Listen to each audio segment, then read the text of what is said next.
You'll be very close to death, with Gary and David in the band, for instance. My mother and my guitar tech died of cancer and stuff like that. So yeah, it's been very close at times, but then you have to deal with these things and dig deep within you and come out strong. No, I'm pretty religious, I mean, I don't spread it around. I don't go to church, but I believe in a lot of things that, to me, religion's a private thing as well, and it's what you think and believe in. Because a lot of people don't believe in what you believe in, and I have my faith and my beliefs in afterlife and lives before this life, and and growing with every life that you're reborn with, and all that sort of stuff. I believe in, definitely, yeah, because the world is just an amazing place, and it's not just a one-off life, and that's the end of it. There's no way.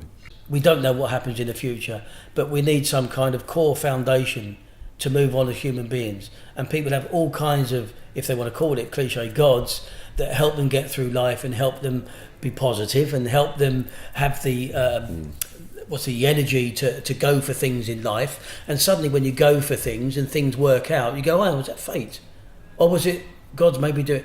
You can interpret the same thing, but it's through your positiveness that makes you move forward all the time. And when you're moving forward, things will come your way because you don't give up. You're being positive and going forward. So to me, that the God and faith thing, I suppose, is can be labelled in that manner.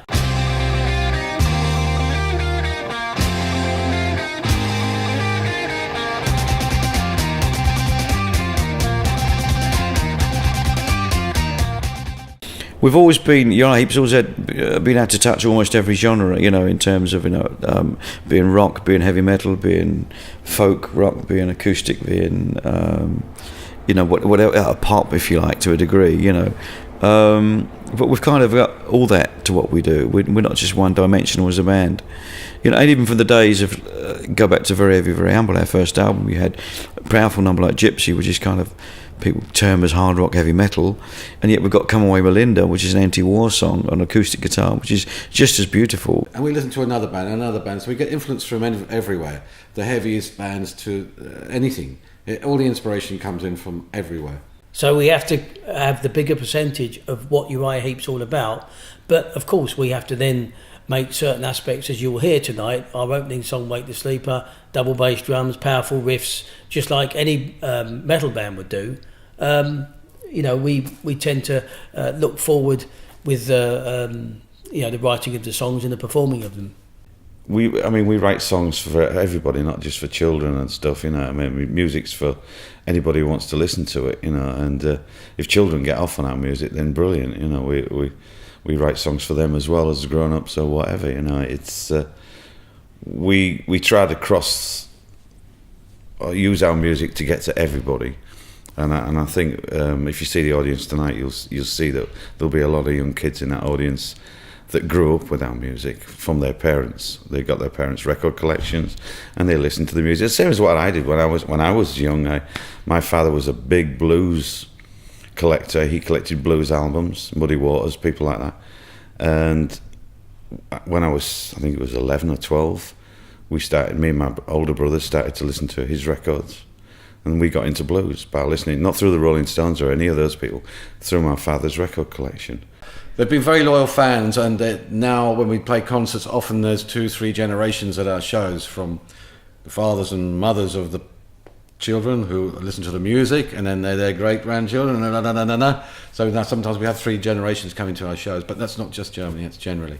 I was only 17, I fell in love with a gypsy queen. She told me, hold on.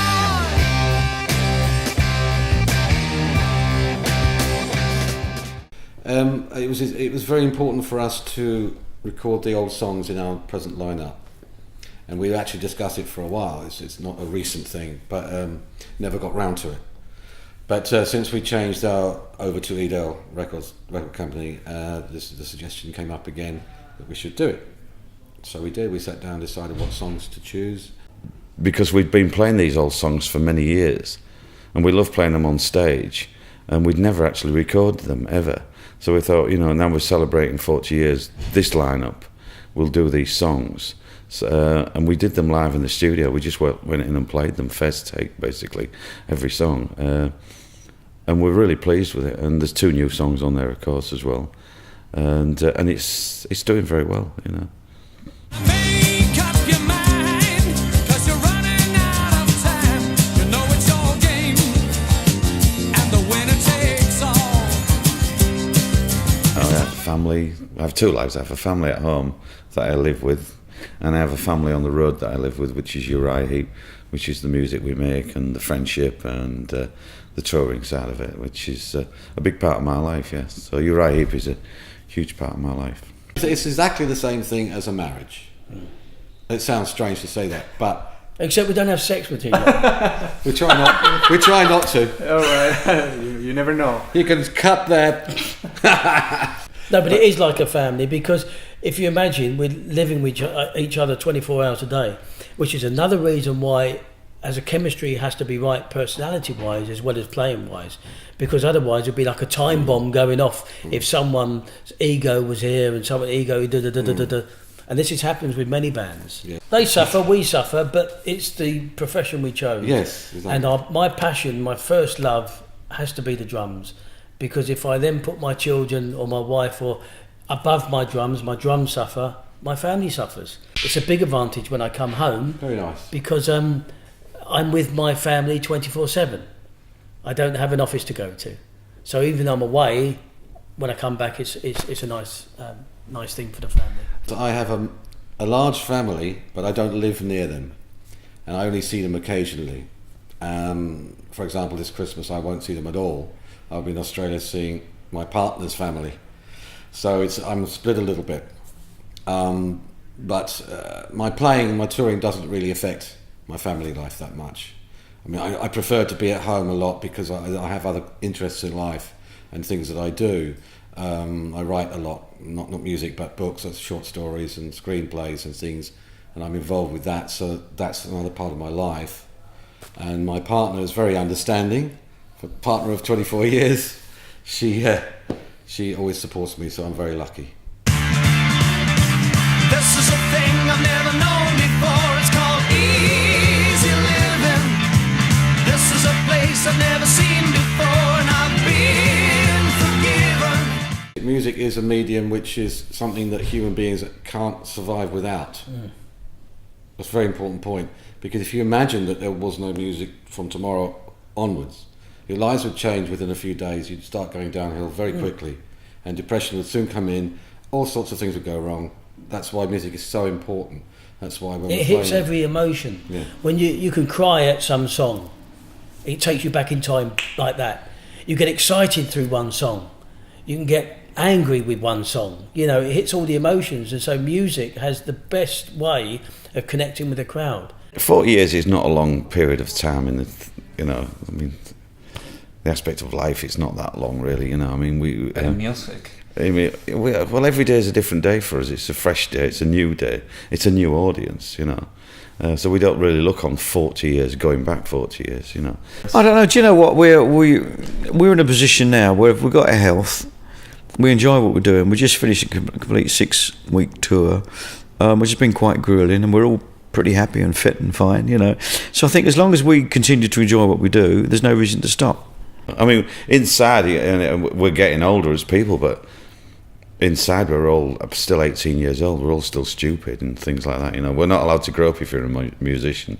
You never grow up if you're a musician. You only retire when there's no audience, because there's no one to play to. But while there's an audience out there and you're motivated, and that is your motivation, and you do a great show the night before, you're waiting to get the next one, you want to do another great show, and that just keeps you moving on and on and on. And if we can continue to keep writing songs, moving forward, be very proud of our history, but always move forward with new songs, new albums, I think there's no reason to stop. We'll just continue as we can. We will not stop playing music. We will not stop writing music. We won't stop performing music. So there's no need to say, well, let's give it 2 more years and we stop. Let's give it 5 years and we stop. Those conversations don't happen. But I mean, to be honest, I thought with Lee Kerslake, I thought we would die on stage with our boots on, together, but his health didn't hold out. So he had a reason that we had to retire from the band, to get himself. He's doing great now, so it's fantastic, and we're the best of mates, and we talk all the time on the phone. But it's just, you never know what's around the corner with your health. But as long as we've got that, we've got no reason to stop. She came to me one morning, one lonely Sunday morning, her long hair flowing in the midway. I know something about Bolivia. Oh, right. You know about the... I haven't had it yet. We were meant to go, I can't remember, 2-3 years ago, I can't remember. We had some concerts, but Brazil, and there was one in Bolivia, but they all got changed. So we had that, but we didn't go. That's a beautiful line for all the We fans. didn't go. So now I think I have 7 years left in my body. So hopefully we'll go in the next 7 years, maybe. We were supposed to come a couple of years ago, yes, but hopefully we'll be in South America and Bolivia next year. We're keeping our fingers crossed, and we can't wait to go there. We love going down to South America. So we'll see you all then.